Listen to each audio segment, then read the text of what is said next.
안녕하세요. 한국인들을 위한 글로벌 한인 IT 네트워크 카이타가 멤버분들의 궁금증을 해결하기 위해 한 주제에 관련해서 질문을 하고 대답을 받으실 수 있는 AMA, 즉 Ask Me Anything 세션을 준비하였습니다. 시작하기 앞서 이 세션은 녹음이 돼서 카이타 유튜브 채널에 올려가는 것을 미리 말씀드립니다. 초상권 문제가 염려되시는 분들은 카메라를 꺼주시기 바랍니다. 질문은 자유롭게 목소리에 물어보시는 걸 권장드립니다. 하지만 채팅창으로 물어보는 것도 가능합니다. 여기 스케줄은 2021년에 발표했던 AMA 주제들입니다. 그리고 2022년에 들어서서 새로 스피커들을 모집하고 있습니다. 발표에 관심 있으시면 저희 카톡방에서 알려주시거나 contact@kite.org로 연락 주시길 바랍니다. 발표자로 도와주시고 채택되시는 분들에게는 25불 혹은 25,000원 상당의 미국 분에겐 이메일로 받을 수 있는 우버 이트 기프트 카드, 한국 분에게는 소다 기프트 쿠폰으로 보내드리겠습니다. 이번 4월 주제는 SRE 그리고 배포 시스템입니다. 이번 모신 분은 현재 한국 당근마켓에서 사이트 리라이빌리티 엔지니어로 일하고 계시는 변정우님을 모셨습니다. 정우님은 당근마켓 외에도 온디맨 코리아에서 테크리드로 계셨던 경험이 있습니다. 이제 발표 자료를 잠시 공유하고 정우님에게 스팟라이트를 주겠습니다. 당근마켓에서 SRE로 네, 일하고 있는 네, 변정이라고 합니다. 네, 저희 소개해 주시면 됩니다. 네. 네네, 그렇군요. 그렇죠. 네, 안녕하세요. 저는 서울에 살고 있고요. 네, 당근마켓 SRE로 한 1년, 지금 1년 반 정도 된 것 같아요. 당근만 해온 지. 벌써 SRE로 하고 있는 변정이라고 합니다. 반갑습니다. 반갑습니다. 네, 이제 궁금한 질문도 있으면 물어보시면 되겠습니다. 네, 자유롭게 물어보시면 됩니다.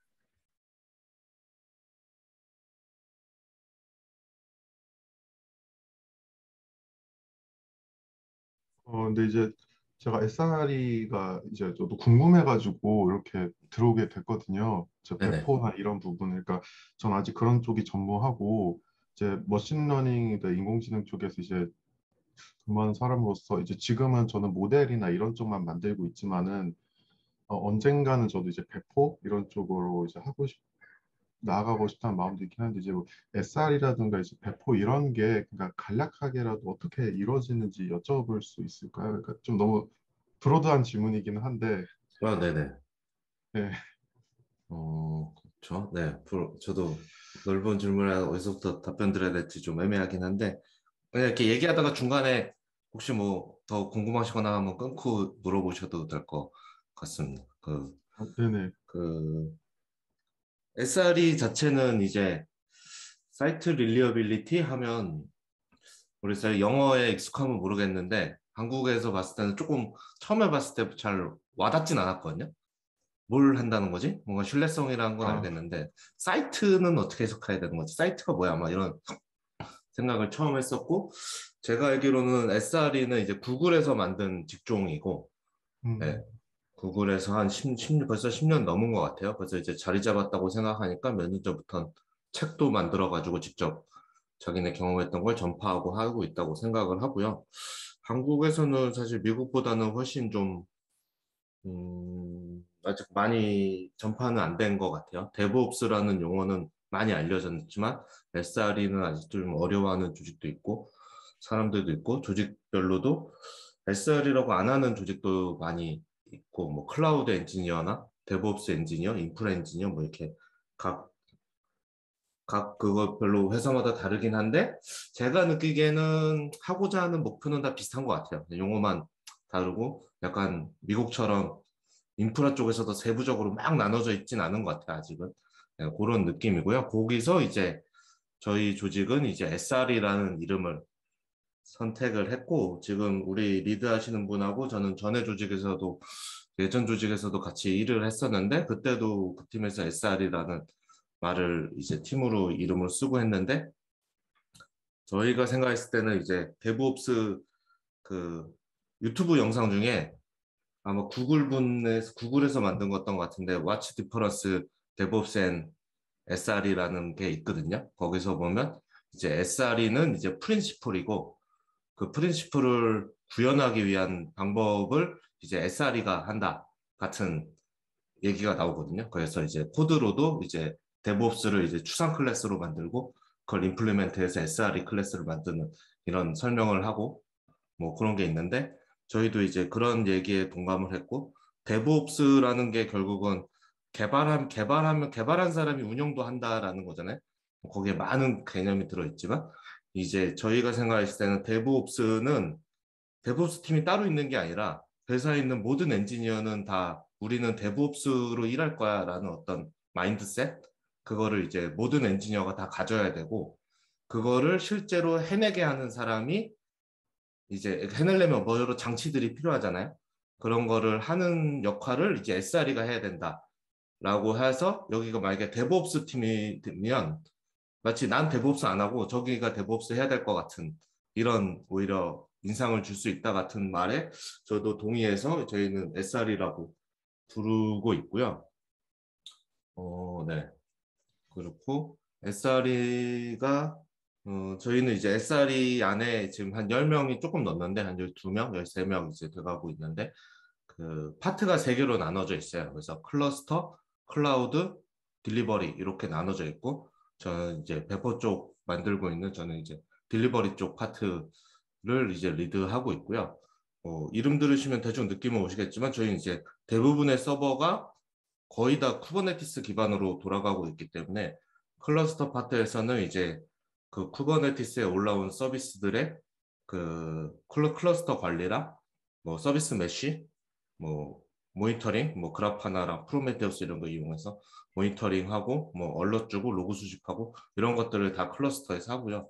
이제 클라우드는 이제 저희 AWS랑 GCP를 주로 쓰는데 그거에 대한 뭐 계약 관리도 하는데 뭐 계약 관리가 주 업무는 아니지만 그 리소스 관리랑 정책 뭐 소유권을 어떻게 그 구별해 낼지 뭐 튜닝 뭐 아니면 셋업 해주고 이런 것들을 주로 하고 있고요. 딜리버리는 딜리버리는 이제 제가 있는 조직이고 저희는 이제 지금은 배포 시스템을 만들고 있어요. 이제 이름은 이제 딜리버리라고 졌다는 거는 조금 더 큰 개념으로 움직이겠다는 게 있는데 저희 대부분의 서버가 다 쿠버네티스에 있고 그쪽이 제일 중요하기 때문에 일단 1차적으로 쿠버네티스에 배포를 하는 앱들을 이제 시스템을 만들고 있습니다. 네. 또 좀 브로드한 질문인데 답변 감사합니다. 네. 근데 이제 데브옵스하고 그러면 SRE하고 약간 조금 그러니까 좀 부각될 만한 차이점이라면 그러니까 원래 이제 데브옵스를 하나의 컴포넌트로 이제 하나에 가져간다라고 표현하신 것 같은데 네. 그러니까 데브옵스는 저도 많이 되게 들어봐가지고 느낌이 오는데 SRE는 느낌이 확 오지는 않아서 음. 약간 죄송합니다. 데브옵스를 하려면 여러 가지가 필요하거든요. 간단히 뭐 저희 배포뿐만 아니라 예를 들어 어, 예를 들어 인프라 운영이 돼야 되는 거죠. 서버가 있어야 이제 운영을 할 수 있는데 그 개발자가 개발한 다음에 서버, 그러니까 아주 작은 조직에서는 그렇게 하죠. 제가 개발하고 이시트 띄우고 배포 어떤 스크립트 짜서 배포하고 뭐 로그 수집 뭐 연결하고 이런 거 하게 되는데 이제 결국 이렇게 다 되면 데브옵스라고도 뭐 여기에 뭐 많은 컨셉들이 있지만 할 수 있지만 조직이 커질수록 이게 낭비가 되고 어려운 거죠. 그러다 보니까 그 사람들이 데브옵스를 할 수 있게 저희가 운영을 해주고 예를 들어 매트릭을 다 수집해서 그래프 하나에다 넣어주고 대시보드까지 만들어준 다음에 여기 가서 이제 보세요 하면 이제 그 사람들은 이제 개발에 집중해서 대부분의 시간을 쓰다가 이제 운영이 필요하거나 볼 때는 그냥 가서 보기만 하면 되는 거죠. 안 그러면 그 시간을 세팅하는 거를 다 해야 되고 저희 같은 경우에도 이제 쿠버네티스를 쓰기 때문에 쿠버네티스가 아무래도 요즘 대세라서 관심 있고 열심히 공부하시는 분도 있지만 아예 관심 없는 사람도 있거든요.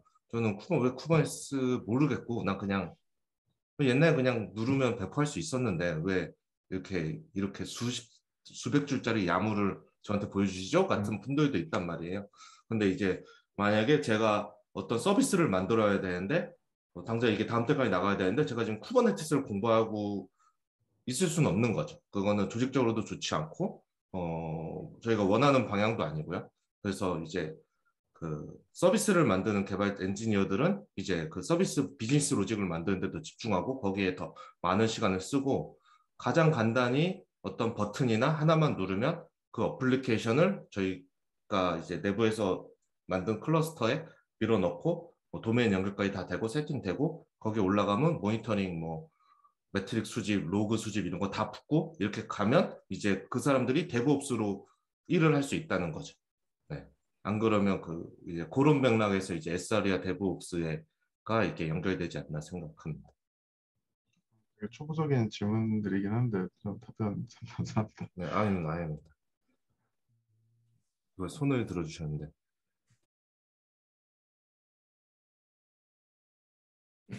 아, 네, 안녕하세요. 저는 네네. SAP에 있는 윤인도이고요. 네. 저는 저희 팀이 되게 애매하게 데브옵스, SRE, 그 다음에 서버 개발 다 하고 있어요. 아, 네. 작은 회사가 아닌데도 약간 이상하게 아, 하고 그럼. 있는데 네. 저희 팀에서 근데 최근에 SRE 포지션 분들을 좀 많이 채용하려고 하고 있거든요. 그래서 제가 이해하기로는, 그러니까 물론 말씀하신 거를 들어서 제가 질문 드리는 건데, 제가 지금 하고 있는 일을 좀 간략하게 말씀을 드리면, 저희는 쿠버네티스 말고 이제 메소스 클러스터를 관리를 하고 있고, 그리고 아까 말씀하신 프로메테우스는 안 쓰지만 이제 그라파나랑 뭐 슬랙 알러트 이런 것들도 다 저희가 짜서 넣고 있고, 로그 수집도 하고 있고요. 저희가 다 그런 서비스 형태로 호스트에 다 띄워가지고 수집을 하고 있고, 근데 지금 저희가 SRE를 뽑는 이유는 어떤 그 클러스터 내에 어떤 장애 상황이나 아니면 그 운영 쪽에 좀 더 치우친 그런 역할들을 맡기기 위해서 뽑는 걸로 저는 이해를 하고 있어서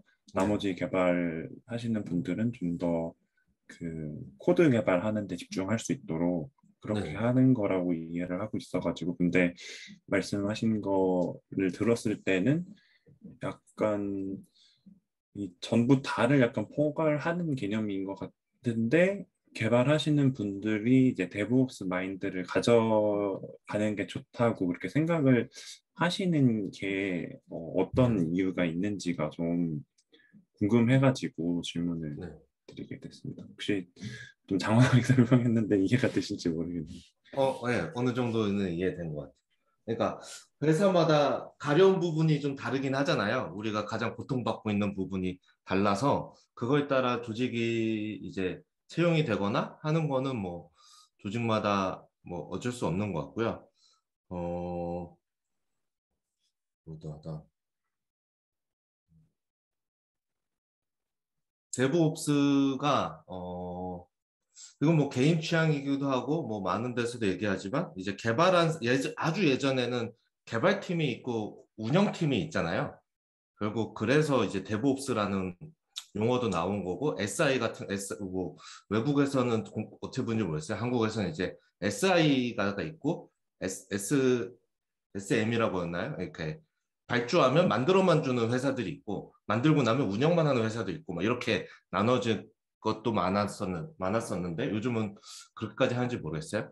근데 이제 그렇게 하니까 너무 낭비가 심하다고 이제 다들 느꼈다고 저는 생각을 하고 있어요. 물론 이게 제가 혼자 생각이기도 하면서 책 보고 하다 보니까 이제 공감하면서 이제 제 생각이 되고 뭐 이런 거긴 한데 그러다 보니까 대부 만든 사람이 이제 운영까지 해야 왜냐하면 이 코드가 어떻게 로직을 짰고 언제 릴리즈했고 뭐 무슨 버그가 만들어졌고 이게 왜 만들어졌는지 이런 걸 알고 있는 사람들은 개발자들인데 그러니까 만든 사람들인데 이제 운영팀이 따로 있으면 여기서는 할 수 있는 게 되게 제한적인 거죠.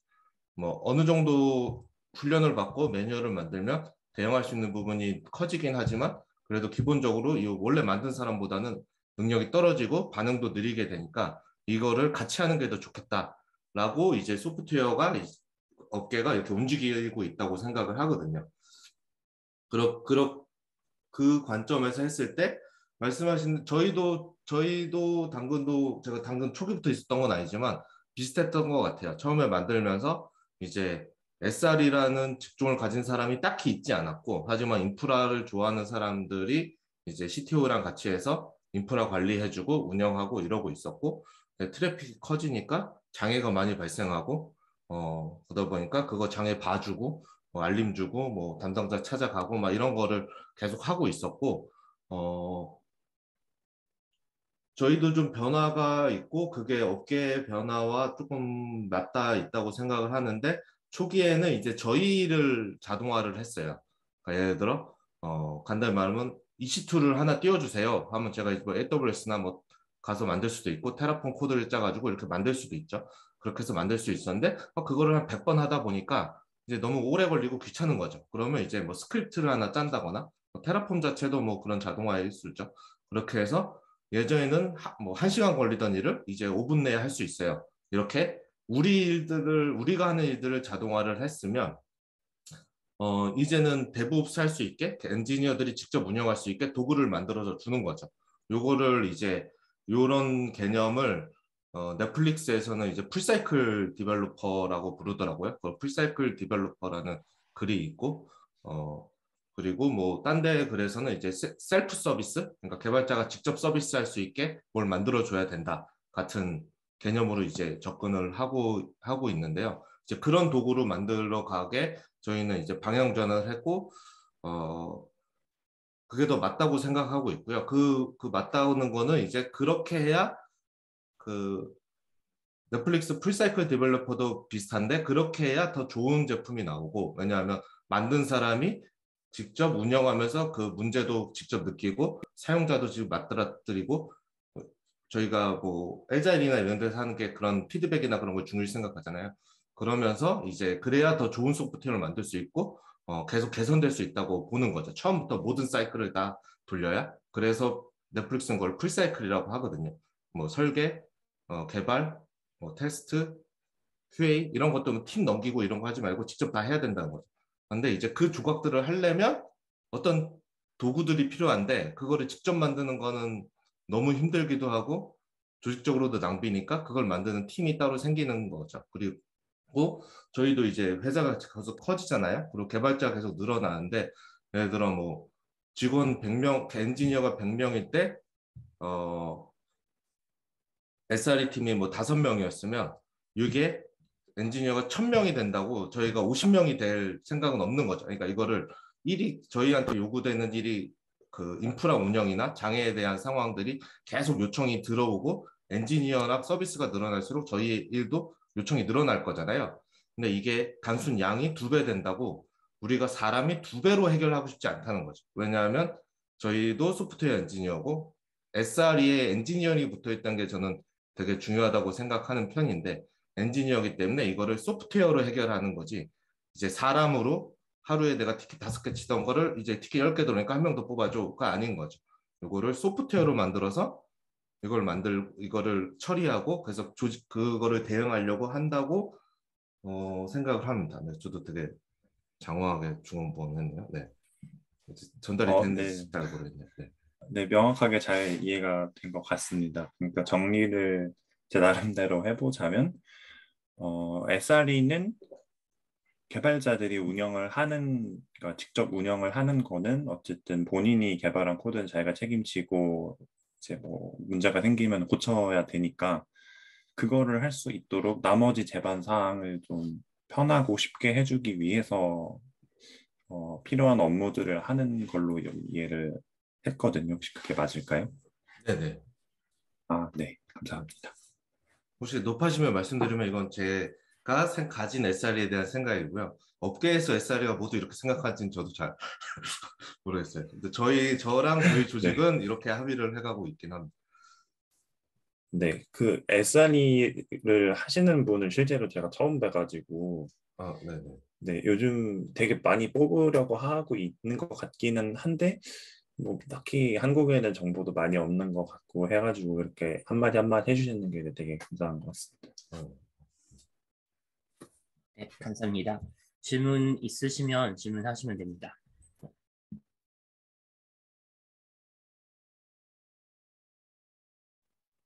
안녕하세요. 저 장원준입니다.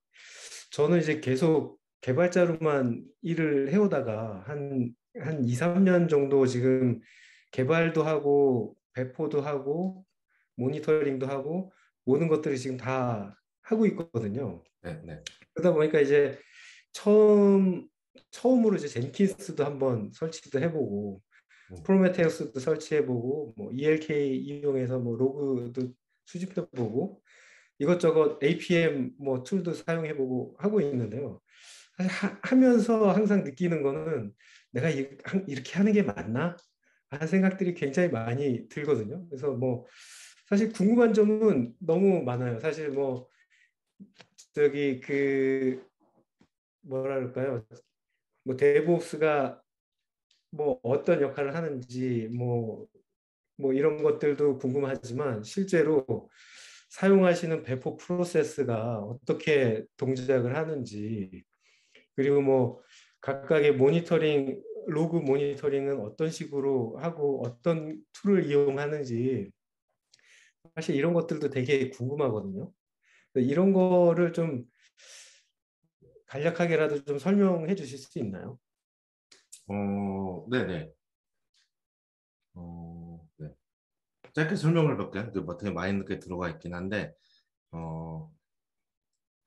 저희는 원래는 아르고 CD를 쓰고 있었어요. 아르고 CD라는 이제 보통 기덥스 기반의 배포 도구고, 쿠버네티스를 쓴다면 가장 먼저 고려할 정도로 표준적인 배포 도구라고 생각을 해요. 그래서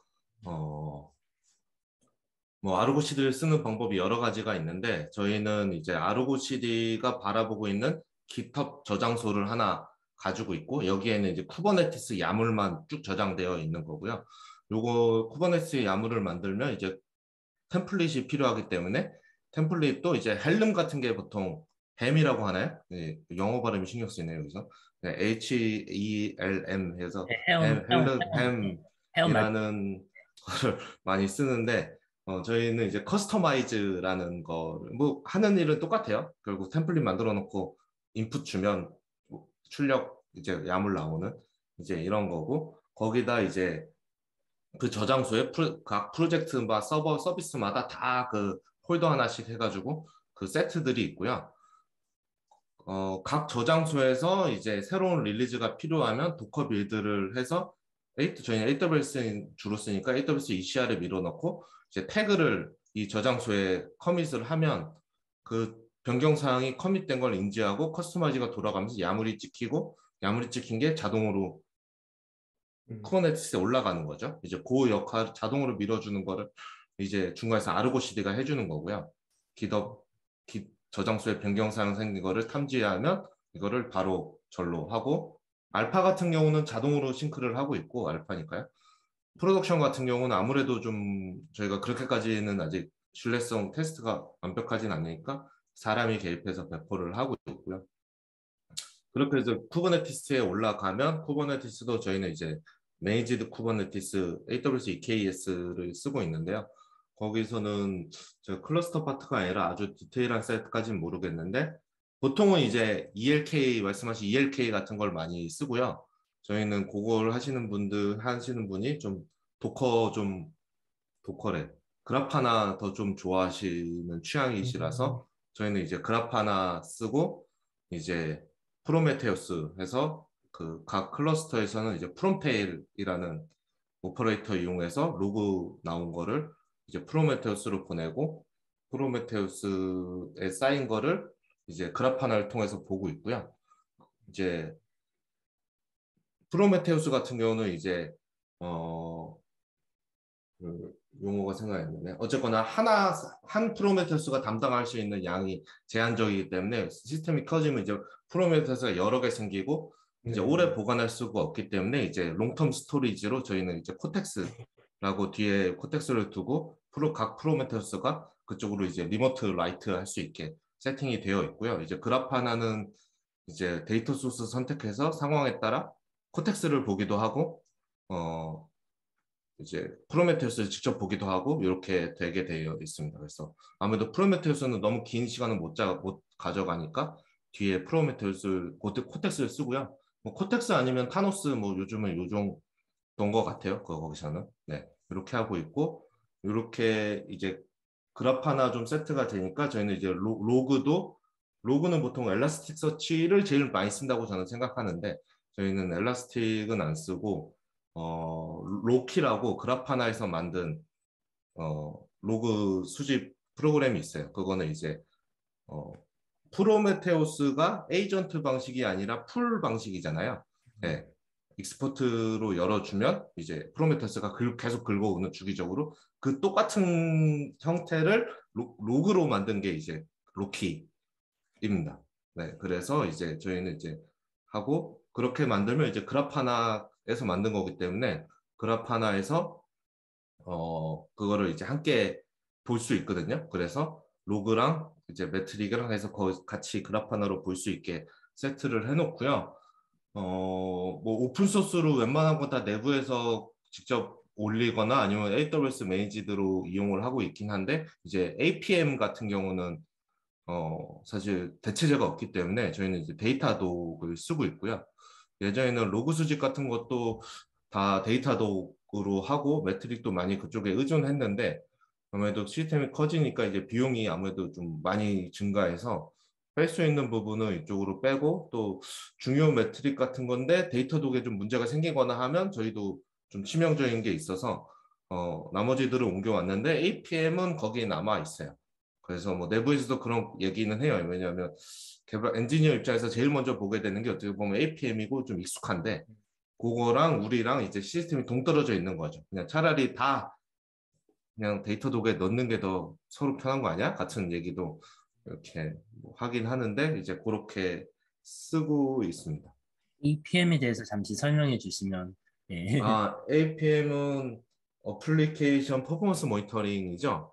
네, 약자는 그랬던 것 같은데 서버에 프로그램을 심어서 이 서버가 지금 어떻게 동작하고 있는지 성능이 얼마나 나오는지 다 측정하는 거죠. 그래서 대표적으로는 그 뭐죠? 뉴레릭 데이터도 있고 엘라스틱에도 APM에 들어있을 거예요. 그 무슨 회사 몇 년 전에 샀는데 메뉴 중에 APM이 있던 걸로 알고 있고 하고 뭐 보통 뭐 웹서버를 띄웠다 그러면 초당 리퀘스트가 몇 개 들어오는지 뭐 레이텐시가 얼마인지 뭐 P95, P99는 뭐 응답 시간이 얼마나 걸리는지 뭐 에러가 몇 개 발생하는지 이런 거를 다 추적을 하죠. 근데 이제 요즘은 너무 잘 돼서 그냥 뭐 에이전트나 이런 프로그램 하나 설치해서 뭐 코드 거의 손대지 않고 뭐 코드 한 줄만 이렇게 넣으면 거의 다 수집이 되니까 되게 편하고 뭐 대부분의 APM을 넣으면 어플리케이션 성능이 약간은 떨어지기 때문에 모든 서버에 넣지 말고 뭐 10%나 일부 서버만 넣어라 하는데 제가 다닌 조직에서는 막상 그렇게 일부만 넣는 것도 더 어렵고 보통 하니까 보통 다 넣는 것 같아요. 제가 다닌 조직은 대부분은 그냥 다 APM을 다 심어놓고 그냥 다 보고 있고 그걸 들어가 보면 이제 문제가 있고 하고 이제 매트리 계속 쌓이니까 지난주에는 이렇게 안 했는데 오늘 이번 배포 이후에 갑자기 에러가 느네 아니면 레이턴시가 느네 이렇게 하면 이상 현장을 탐지해가지고 뭐 얼러스를 받거나 하고 대응을 할 수 있는 거죠.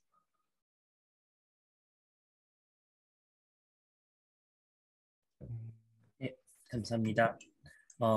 한 분이 수나님이 질문하셨는데, 네, 제가 직접 할까요? 네, SRE를 지망한 학생들에게 어떤 교육을 권하시나요? 일반 개발자 직종보다는 실무 경험이 아니면 정보를 얻기 어려운 직종 같습니다. 라고 물어보셨습니다. 네, 저도 그렇게 느끼고 있고요.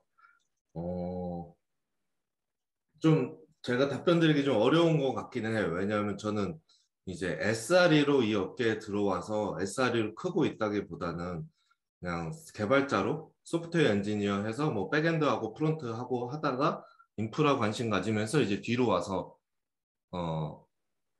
SRE가 된 거거든요. 그러니까 소프트웨어 개발자 경험이 있는 거고 저희 팀의 대부분의 사람도 90% 사람은 다 그런 것 같아요. 옛날에는 다 대부분은 백엔드 개발자로 있었고 지금 SRE로 하고 있는 거죠. 네. 그리고 실제로 저희도 뽑을 때 당연히 인프라를 알거나 쿠버네티스 알거나 뭐 이런 자동화를 해보거나 이제 그런 것들을 면접을 보고 할 때 많이 보지만 결국 일단 기본은 엔지니어, 그러니까 소프트웨어 엔지니어라는 건요. 프로그램을 짤 줄 알아야만 이제 알아야만 된다는 거고 저희는 이걸 좀 중요시 생각을 하고 이제 소프트웨어를 못 짜고 이제 운영만 하는 사람은 이제 저희 조직에서는 좀 맞지 않지 않나라는 생각을 좀 하고 있거든요. 그렇게 해서 그렇게 하면 이제 처음 들어가는 사람은 어떡하냐가 되잖아요. SRE로는 처음 갈 수 없냐가 사실은 저도 좀 궁금한 부분이에요. 저도 좀 궁금한 부분이고 저희가 지금 나이대가 되게 다 많거든요. 물론 중간 나이대도 있긴 한데 40대가 넘으신 분들도 꽤 되고 아마 팀 전체적으로 하면 아니, 회사 전체적으로 하면 팀별로 봤을 때 평균 나이는 제일 많지 않을까 싶기는 한 것 같아요. 그런데 실제로 어떻게 공부하신지 잘 모르겠고 작년에 저희가 이제 SR에서 인턴을 했거든요. 인턴을 좀 실험적으로 해보고 조직에서도 과연 신입분들을 뽑을 수 있나? 라는 생각도 있었고 이력서 들어올 때도 신입분들은 거의 없고 있어도 사실은 서류를 통과하기 쉽지 않은 정도가 많거든요. 그런데 인턴을 했을 때 오히려 저는 조금은 놀랐던 게 아까 말한 그런 표준셋 같은 것들을 꽤 많이 공부를 해 오신다는 걸 좀 알았고요. 아예 어떤 동기부여인지 모르는데 처음부터 그냥 인프라를 타겟팅해서 공부하시는 분들이 요즘 있구나. 왜냐하면 저 때는 뭐 클라우드 같은 것도 없었으니까 그렇게 공부하는 사람이라는 것 자체가 아예 없었거든요. 네, 오히려 그때는 이제 시스템 뭐 SA 시스템 어드미니스트레이터 이런 분들은 아니면 SE 이런 분들은 지금 SR이랑은 완전히 좀 다른 영역이라서 좀 달랐는데 아예 해오고 뭐 학 부트캠프 같은 데서 검증되진 않았어요. 서류로만 본 거니까 찍어도 되는 것 같아요. 딱 아까 표준셋, 아르고 CD, 프로메테우스, 쿠버네티스 이렇게 딱 세트로 찍어내서 돌려보고 막 이런 거를 하는 교육기관도 좀 있는 느낌이었고 그런 것들도 요즘은 글이랑 리소스가 많아서인지 혼자서 그 세트를 다 만져서 공부해 오시는 분들이 있더라고요. 근데 그런 분들이면 저희한테도 괜찮네 이런 생각이 드는 것 같아요. 물론 이 말이 조금 어렵긴 한 게 너무 넓거든요. 개발 사실 솔직히 말하면 처음에 올 때 백엔드 개발만 해도 할 게 너무 많은데 개발도 하셔야 되고 인프라도 아셔야 되고 클라우드도 아셔야 되고 쿠버네티스 아셔야 돼요 라는 거에서 어려운데 결국은 그 기본적인 어느 맥락 정도 이해하고 모두 이해하는 것보다는 한 거 했던 부분을 좀 확실히 이해하는 게 더 좋은 것 같아요. 아무래도 뭐 다른 부분에서 다른 직종도 그렇지만 신입에서 뽑을 때는 진짜 잘하는 사람이라기보다 이제 잠재성을 더 많이 보니까 이 사람 우리가 해서 조금 가이드해주고 협업 같이 하면 1년 뒤에는 엄청 잘하겠는데 이런 기대감으로 뽑는 경우가 많으니까 지금 잘하는 모습보다는 어떻게 내가 공부해 왔고 어떻게 했는지를 이렇게 공부하시면 좀 도움이 되지 않을까 싶습니다. 그때 저희는 좀 많이 놀라긴 했어요. 아, 요즘은 이렇게 공부를 엄청나게 하시는구나. 아니면 이걸 혼자서 이해 못했을 것 같은데 이거 어떻게 공부했지? 같은 느낌을 좀 많이 받기는 했습니다. 네, 감사합니다. 네, 네. 질문 있으시면 질문하시면 됩니다. 네.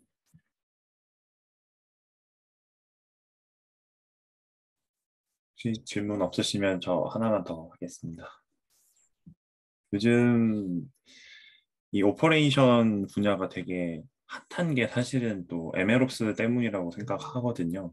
물론 이건 뭐 또 데이터 엔지니어라는 또 다른 직군이긴 하지만 이제 그거 말고도 말들이 되게 많잖아요. 뭐 요즘에는 뭐 시큐리티 옵스도 있고 기놉스라는 말도 쓰고 그래서 혹시 이런 거에 대해서 이제 당근에서는 좀 어떻게 바라보고 있는지도 혹시 간략하게 말씀해 주실 수 있으면 좋을 것 같습니다.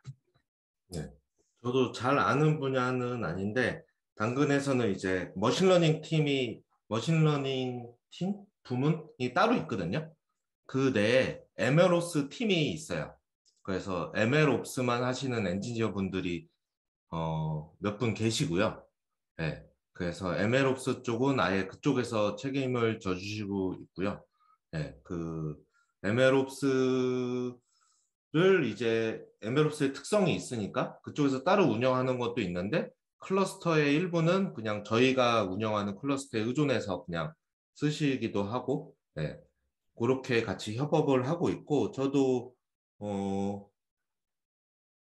MLOps는 네, 좀 미래가 괜찮은 것 같아요. 저 사실 MLOps 뭔지 잘 몰랐거든요. 당근 오기 전까지 모르는데 그분들하고 얘기하면서 이제 그 파이프라인 다시 돌리고 결국은 그 뭐죠? ML 하시는 분들이 그 피드백 루프라고 해야 되나요? 저 용어 잘 모르네 ML 용어를.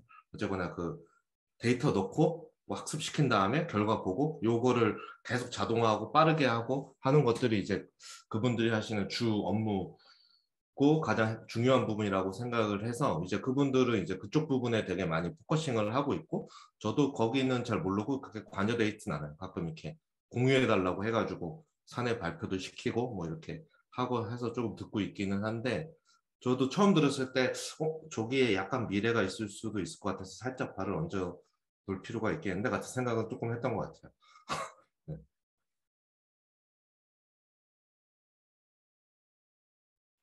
이제 저도 그 사실 ML을 하는 입장에서 이제 MLOps가 좀 궁금하기도 해서 이제 들으러 온 것도 있긴 해요. 약간 배포 이런 그걸 듣다 보면은 조금 뭔가 가닥을 잡을 수 있을 것 같아서. 아 근데 이제 제가 궁금한 거는 이제 지금 설명해 주신 거를 잘 들었는데 그러면은 그 이게 약간 나이가 좀 있으신 분들이 그 지금 팀에 계시다고 하셨잖아요. 그리고 약간 신입분들이 어렵다는 근데 그게 교육이 그러니까 체계화되지 못해가지고 그만큼 들어오는 인원의 그러니까 들어오는 이제 어떻게 보면 그 진입 장벽의 허들이 높은 걸까요? 아니면은 그 기술 자체를 이해하려면 뭐몇 년에 걸친 뭐 인프라 경험이 요구되기 때문인가요?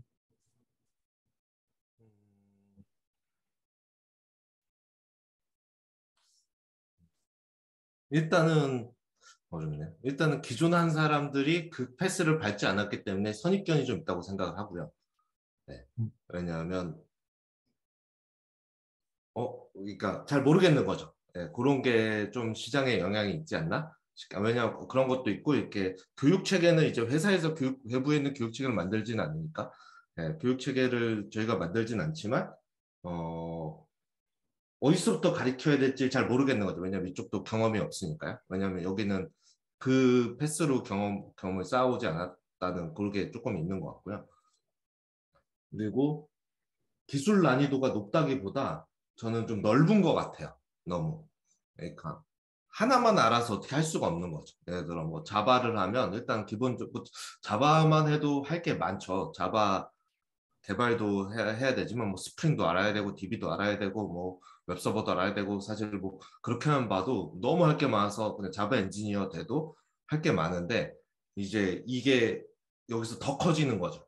제가 느끼기에는 그러다 보니까 이게 뭐가 처음에 하는 입장에선 뭐가 먼저인지도 잘 모르겠고 얘랑 얘도 중요하고 얘도 중요하다는데 얘가 둘 중에 하나를 골라서 쓰는 건지 아니면 같이 쓰는 건지도 너무 어렵고 이제 그런 것들이 요즘 모든 기술에서 막 그런 것들이 다 있지만 인프라는 거의 다 봐야 되니까 좀 어려운 것 같고 요것도 사실 요즘은 아까 말씀드린 대로 이제는 시대가 달라서 왜냐하면 요즘 개발하시는 분들은 처음부터 클라우드를 보면서 시작하신 분들이고 저는 그렇지 않기 때문에 아, 제가 신입분들 좀 어렵지 않나라고 생각했던 건 좀 옛날 생각이고 이제는 그냥 그걸 기본으로 해서 될 수도 있겠다라고 조금씩 생각을 바꿔가고 있기는 한데 그럼에도 불구하고 여전히 좀 어렵다고 생각하는 거는 예를 들어 저희 회사 같은 경우에도 언어가 4개거든요. 루비 온 레일즈 쓰고 노드.js랑 타입스크립트 쓰고 고랭 쓰고 자바 쓰거든요. 그러면 실제 나갔을 때 문제가 생겼을 때 저희가 이 4개의 언어에 다 전문가일 수는 없는 거죠. 네. 그리고 뭔가 표준 가이드도 주기도 어렵고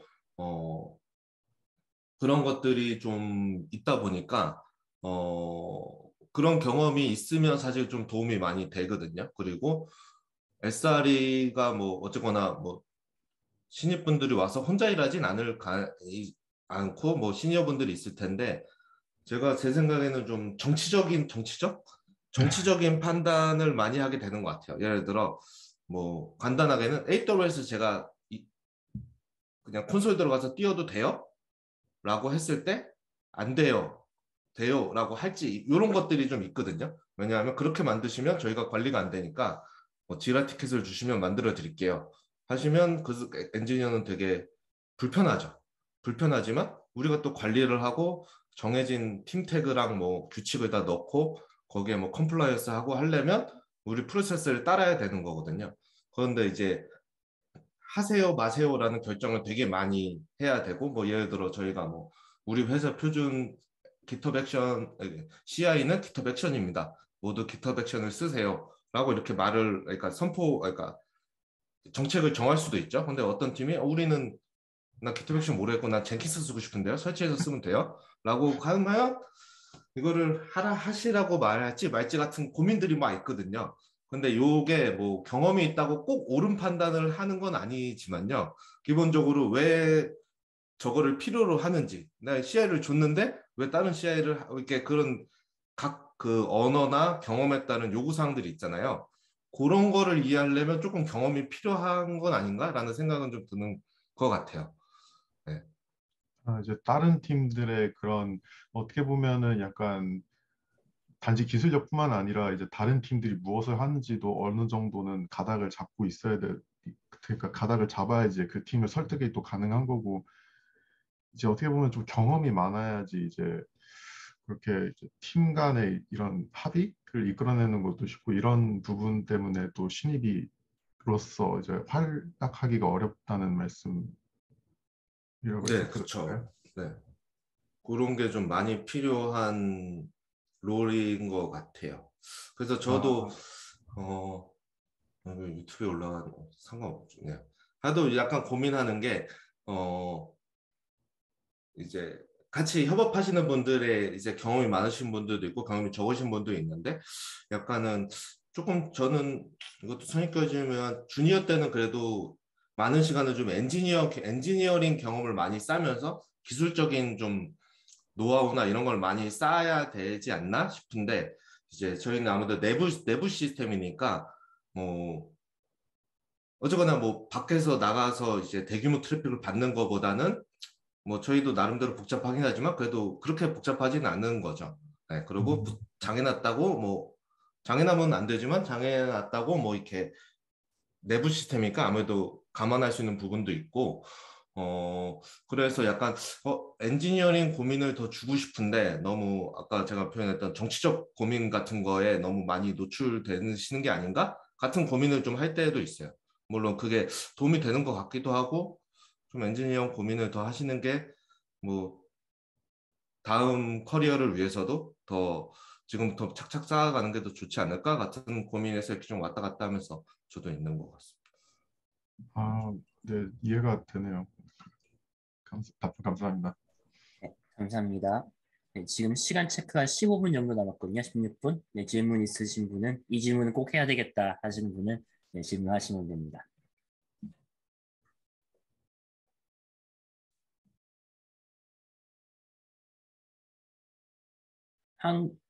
현재 한국의 SRE 현 주소가 궁금합니다. 너무 어려운 질문인데요. 현주소. 현주소. 아직 SR이라는 용어를 말하면 모르는 사람들이 좀 많은 것 같은데 슬슬 조금씩 알려지는 것 같아요. 책도 좀 나오고 그래서 홍보하는 팀도 있고 하다 보니까 조금씩 알려지는 것 같고 저희도 작년에 인턴 뽑고 했을 때 아예 SRE 같은 뭐 용어는 여러 가지 있죠. 뭐 데브옵스 엔지니어, 뭐 클라우드 엔지니어, 인프라 엔지니어 뭐 이렇게 다 따르게 부르는데 그런 거를 아예 타겟팅해서 공부하고 커리어를 쌓아보고 싶다고 꿈꾸시는 분들도 있는 것 같고 작년에 저희가 인턴을 열어서 사람들이 막 왔을 때 좀 질문했을 때 많이 대답한 게 그거였어요. SRE는 보통 신입을 안 뽑던데 여기 인턴이 열려서 너무 오고 싶어서 지원했다 같은 사람들이 많았거든요. 네. 그래서 그런 거 생각하면 이제 여기도 조금씩 자리 잡아가나? 라는 생각도 하고, 저도 아까 말씀드린 대로 SRE는 SRE가 그 이름을 정하고 우리가 쓰는 이유는 명확하지만 아무래도 SRE라고 하면 아직 다 못 알아듣기 때문에 누가 뭐 하세요? 저 SR이에요. 그러면 못 알아듣는 눈치면 아 데브옵스예요 라고 얘기하거든요.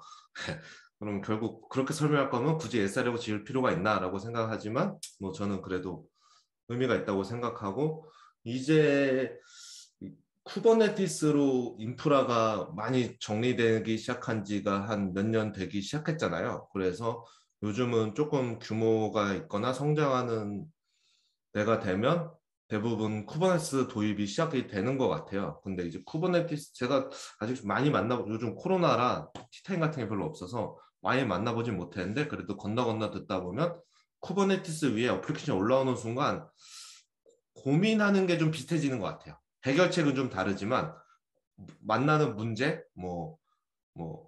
내부의 네트워크 문제, 뭐 배포 어떻게 할지, 아니면 갑자기 뭐 리소스를 많이 먹는 것 때문에 옆에 서비스에 영향을 받는 거, 뭐 이런 것들 막 포함해서 고민하는 문제, 그러니까 어떻게 보면 문제를 쿠버네티스가 정리해 준 거죠. 딴 문제들은 쿠버네티스가 알아서 해주니까 남은 문제들만 가지고 고민을 하는데 그 남은 고민들이 저희가 뭐 느끼기에는 비슷한 것 같고, 근데 해결책은 다 다른 거죠. 그래서 저는 조금 인맥 있는 회사들 SRE끼리 모여서 컨퍼런스나 세미나 같은 거 하면 좀 재밌지 않을까? 왜냐면 똑같은 문제를 다 다르게 풀고 있는 것 같아서 이제 그런 얘기를 같이 뭐 나누거나 해도 좋겠다라는 생각을 한 것 같아요. 그래서 요즘은 슬슬 좀 자리 잡아가는 것 같은 느낌은 좀 있고요.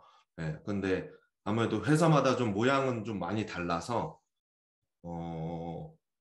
얘기는 좀 해봐야 되는 것 같기는 해요. 네, 실제로 어떻게 되는지. 근데 제 느끼에는 뭐 쿠버네티스 한다 그러면 거의 한 80% 정도는 대충 느낌을 알 수 있을 것 같고요. 그 어플리케이션의 특성, 회사의 특성 이런 거를 빼고 생각하면 결국 무슨 일을 하고 뭘 다룰지 같은 것들은 어느 정도는 알 수 있을 것 같고 AWS는 클라우드는 좀 그렇고요. 딜리버리 같은 경우는 회사마다 너무 천차만별인 것 같아요. 딜리버리는 정말. 그래서 작년에 저희도 좀 면접을 보다가 아 이게 딜리버리라고 하니까 뭘 하고 있는지 전혀 알 수가 없구나 라는 생각이 들어서 그때 이제 리드 꼬셔서 이제 미더블 만들어서 이제 우리가 뭘 하고 딜리버리가 배포 시스템을 어떻게 하고 있는지를 막 이렇게 발표하고 그랬었거든요. 이제 그런 식인 것 같아요.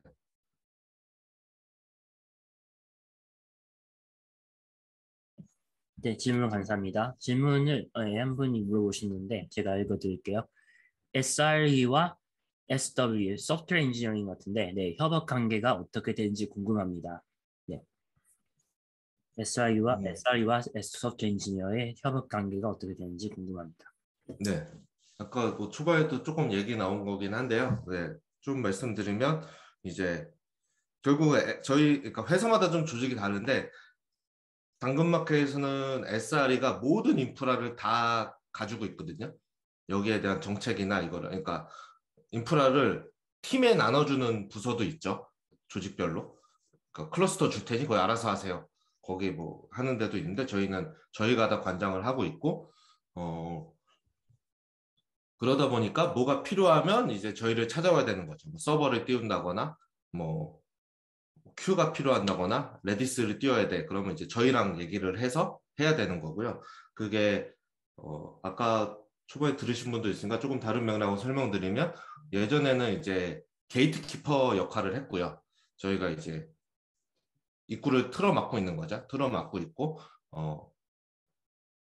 우리가 요청을 주면 우리가 검토하고 승인해 준 다음에 처리해 주고 이렇게 일을 대부분 하고 있었고 이제 그게 저희도 힘들고 저쪽도 힘들다 보니까 요즘의 협업 관계는 이제 저희가 그 시간을 조금 최대한 아껴고 나머지 시간을 소프트웨어를 개발을 해서 개발 도구를 주려고 하고 있죠. 그래서 이제 이쪽 그 요거에서 이제 가드레일이라고 하던데 이제 게이트키퍼 역할을 안 하고 가드레일을 만들어 놓는 거죠. 그래서 이 소프트웨어를 사용해서 요청을 하시면 뭐 알아서 서버가 만들어질 거지만 가드레일이 다 있어서 뭐 보안 장치나 아니면 그러니까 잘못된 거는 막아버리거나 아니면 알아서 자동으로 저희가 말하는 정책과 하는 것들이 적용되게 만드는 거죠. 이런 거를 만들어서 개발자한테 주고 그럼 개발자들은 즉각적으로 걱정하지 않고 그냥 만들고 사실 쓰는 입장에서는 여기에 뭐 무슨 정책 태그가 들어가 있던 뭐 이런 거 상관없거든요. 그냥 나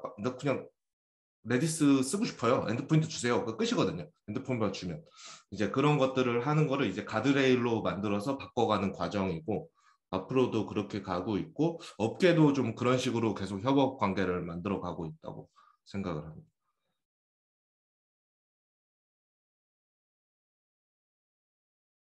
질문하셨는데요. 혹시 요즘 관심을 갖고 계신 신기술이 있으실까요?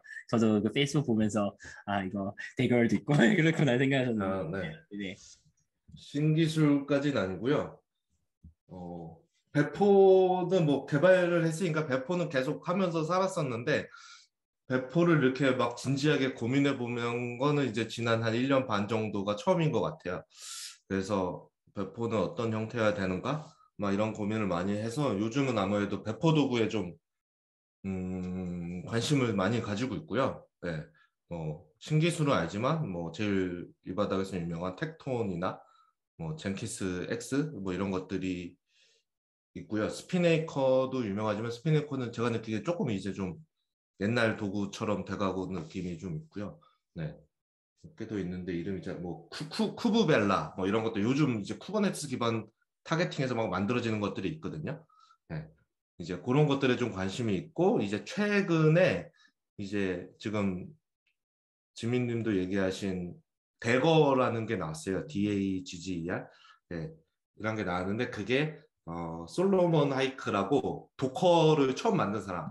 그러니까 옛날 도커 INC의 CTO였죠. 네. 거의 공동 창업자면서 그 파이콘에서 도커를 발표하면서 지금 이 세상이 온 거잖아요. 그 솔로몬 하이크 때문에 이런 컨테이너 세상이 된 건데 그 사람이 이제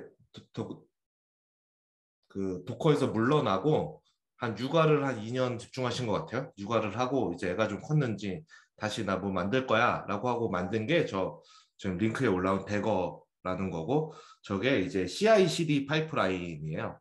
네. 도커의 빌드킷이라는 거랑 구글에서 만든 큐랭이라는 컨피그레이션 랭귀지를 가지고 어디서나 쓸 수 있는 CI/CD 파이프라인이라는 어떤 좀 로우 블록이죠. 제가 느끼기에 그거를 만들어서 얼마 전에 이제 퍼블릭으로 공개를 했고요. 네, 그렇고 아직 0.25, 0.26 그래서 아직 그래도 초기긴 해요. 뭐 그래서 했는데 이제 그거를 요즘 좀 문서를 계속 읽어보고 있어요. 저희 영어를 읽는데 좀 오래 걸려서 문서를 보면서 여기에 좀 어떤 개념이 들어가 있을까? 이게 과연 좀 기대를 해볼 만할까? 아닌가? 이렇게 좀 보고 있습니다.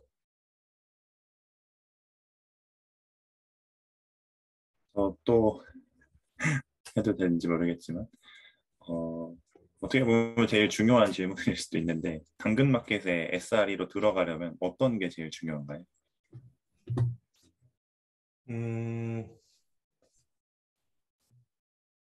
일단 소프트웨어 개발을 하시고 좋아하셔야 되고요. 저희는 네. 그러니까 제가 뭐 회사를 대표해서 말하기는 어려우니까 그냥 제 느낌, 제 기준으로 말씀드리면 좀 자동화 같은 거에 관심이 있는 사람을 좀 좋아하는 것 같아요. 물론 클러스터랑 딜리버리랑 클라우드랑 조금 요구하는 게 좀 다르긴 하거든요. 실제 업무가 좀 다르기 때문에 그렇게 하지만 이제 공통적으로 생각하면 자동화를 많이 해본 경험, 왜냐하면 인프라 업무나 SRE 업무가 그렇기 때문에 기존의 업무를 하면 계속 어쨌든 개발이란 게 어떤 반복적인 일들이 있잖아요. 배포든 뭐든 간에 그거를 얼마나 개선하고 자동화해 보려고 해봤나 이런 것들을 좀 많이 보는 것 같아요. 네. 뭐 간단하게 내가 뭐 이렇게 뭐 지난 사용 형화를 뭐 엑셀로 만들더라도 그거를 이제 매달 엑셀로 만들어서 썼는지 아니면 프로그램을 짜가지고 계속 개선해보고 또 개선해보고 이런 걸 했는지 왜냐하면 그런 자동화가 총 집합된 게 요즘에 좀 인프라인 것 같거든요. 네. 그런 거를 이제 사소한 거라도, 왜냐하면 조직마다 경험할 수 있는 부분은 한계잖아요. 네. 내가 쿠버네티스 배포를 만들어 보고 싶어도 우리 회사는 어플리케이션 2개밖에 없으면 그렇게 할 이유가 없는 거죠. 네. 근데 그래도 그 내에서 다 그런 부분이 있을 테니까 그런 부분을 실제로 얼마나, 그러니까 결국 자동화를 하는 능력이라는 거는 제가 생각에는 약간 문제를 캐치하는 것 같거든요. 저기가 병목인 것 같아.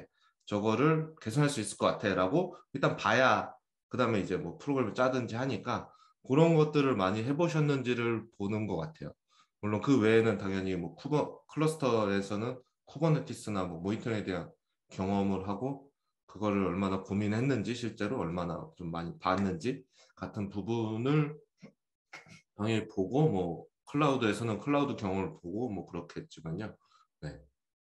그리고 배포, 저희는 이제 배포 시스템 만드는데, 배포는 저희는 지금 사내 도구를 만들다 보니까 그냥 코딩 자체가 업무의 한 60%가 넘는 것 같거든요. 요즘은 60에서 80 가까이 되는 것 같으니까 그 딜리버리는 좀 딴 파트랑 다르게 좀 더 개발에 집중된 사람들이 뽑히고 있는 것 같기는 합니다. 네. 네, 감사합니다. 감사합니다. 네, 마지막 질문인데요. 마지막으로 카이타 멤버분들에게 한 가지 조언이나 말씀을 남겨주시면 좋겠습니다. 뭐 제가 뭐 조언까지 할 거는 없고요. 네. 네. 아무튼 뭐 이렇게 뵈서 반갑고요. 네. 여기는 아침이지만 다들 시간대가 늦은 시간이시고 그러실 텐데, 이렇게 네. 얘기 들어주시고 관심 가져주셔서 너무 감사합니다. 저도 1시간 동안 시간이 비면 어떡하지라는 고민 많이 했는데, 뭔가 관심 많이 가져주셔서 1시간이 금방 가고 재밌었던 것 같아요. 다 미국에 계신지 모르겠는데 언제가 또 미국에 또 갈 기회가 돼서 굉장히 다음은 또 한번 뵐 수 있었으면 좋겠습니다. 네, 감사합니다. 감사합니다. 네, 오늘 수고해주신 정우님께 다시 한번 감사드립니다. 수고하신 정우님께 감사 의미로 25,000원 상당의 소다 기프트 쿠폰 보내드리겠습니다. 이 비디오는 레코딩되어서 카이타 유튜브 채널에 올려질 예정입니다. 녹음된 비디오는 카이타 카카오 단톡 및 다양한 카이타 SNS에 광고될 예정입니다. 카이타에 참여하시길 원하시는 분들은 여기 다양한 SNS 채널 혹은 contact@kaita.org로 연락 주시길 바랍니다. 다시 한번 수고하신 정우님께 감사드리고 참여해주신 모든 카이타 멤버분들에게 감사드립니다. 미팅은 이제 여기서 마무리되었습니다. 감사합니다. 네. 감사합니다. 감사합니다.